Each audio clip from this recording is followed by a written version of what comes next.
Una folla commossa, composta da tanti giovani, per dare l'ultimo saluto a Marianna Serena, la 24enne scomparsa improvvisamente lunedì. Quando la bara lascia la chiesa parrocchiale San Pio X di Marghera, al termine del funerale, e sul piazzale risuonano le note della canzone Run Wild dei New Order, è tanta la commozione per una tragedia improvvisa quanto crudele.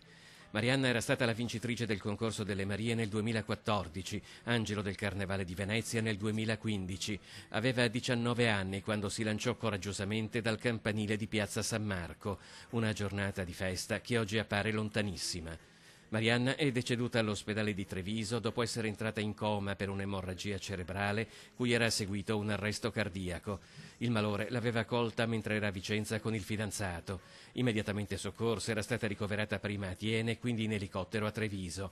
Secondo i medici potrebbe essersi trattato di un problema congenito, impossibile da prevedere o diagnosticare. Marianna si era da poco laureata in moda e design e sognava una carriera da designer, un sogno interrotto bruscamente da una tragedia che ha scosso l'intera comunità. Lascia la mamma Luciana, il papà Mauro, vigile del fuoco a Mestre, e una sorella più piccola, Maria Sole, di 18 anni. Accanto alla sua fotografia fuori dalla chiesa, le parole pronunciate da Romeo a Giulietta nell'ultimo atto della tragedia di William Shakespeare. Occhi, guardatela per l'ultima volta.